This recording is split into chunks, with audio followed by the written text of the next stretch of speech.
You'll find in your row paper and pencil, and we welcome questions from the audience written down, and we'll collect them, and they will come to me, and then I will ask a question. We will start with Mr. Horton for the first question and go that way, and with Mr. Holbrook. And then the next question will go first to Ms. Daniel in order. That's the way we do the questions. Do you have questions? Yes, no.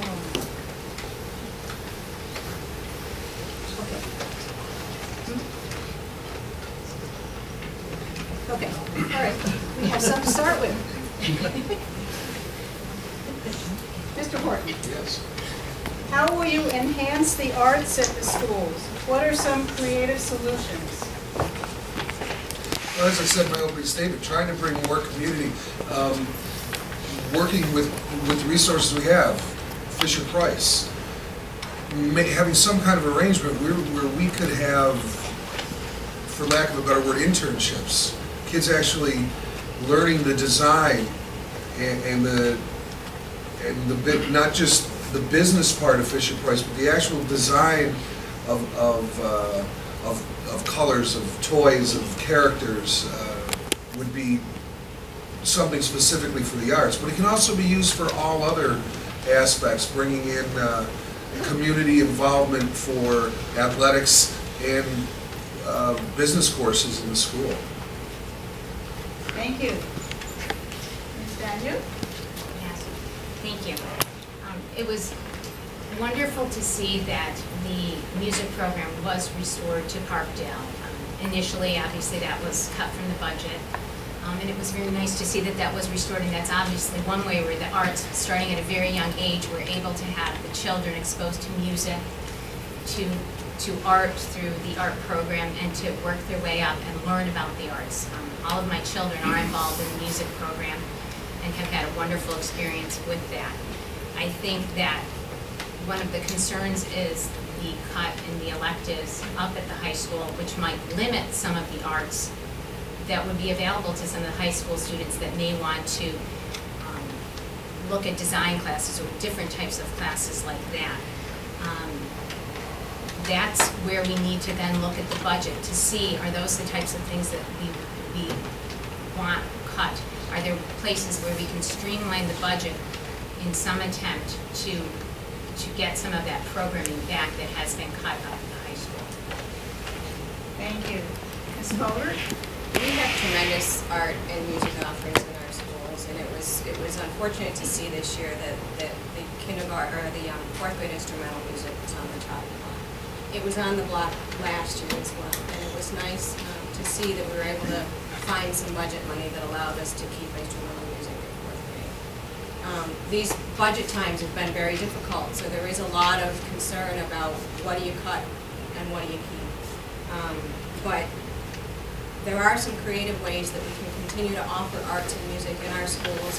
I think even though we're switching from an 8-period day to a 7-period day at high school, there are some things to explore that will allow kids to be able to work with a music teacher either before school or even after school, that might allow them to have that opportunity to still at least be able to take that additional elective that they aren't otherwise getting in a 7-period day or short time. We do have to look at creative solutions in order to be able to find a way to keep and maintain the art programs and the music programs that we have.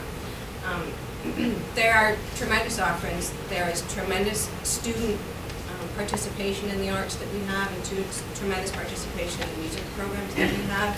To lose that would be extremely detrimental, but we got to find ways to do it, and I think that we can look creative outside the box and maybe do it before school or after school, to the extent that kids aren't able to find it in the school day. Thank you. Mr. Holbrook? Yeah, as one who has absolutely no artistic talent whatsoever, I have to say at the outset that I have a very high regard and appreciation for the arts. I agree with Mary Beth's comment that we have a tremendous arts program in this community. Whitecroft movement, all those factors contribute tremendously. All you have to do is walk around the school and see the artwork up on the walls. You hear every year from the presentation of the various different superintendent art competitions to know just how high regard we have for them. I think we all, as you heard from the other answers here, have to address the realities of what we have available to work with and how do we go about it. I don't think anybody would disagree with the concept. We're going to do all we can to maintain the quality of these programs, whether it's the arts, whether it's extracurricular activities. I'm a firm believer that the educational process involves not only what's in the classroom on the academic side, all those other aspects that go into making a well-rounded student, and one that in this community I think has contributed to the tremendous success we've had. I think it was just a year or so ago that we were recognized as not only a top 3 in terms of our academic achievement, but best overall school in terms of the combination of participation in extracurricular activities as well as academic achievement. So that will remain a high priority. I think everybody on here would agree. It's the means by which we go about that is the challenge. And it is a challenge, and it's going to be more challenging in the years to come as we operate with less available. So it is going to take some creativity. I don't have any immediate solutions. I think there's some great ideas about here tonight. But I think the important thing for the audience to understand is that we also, as a board, have to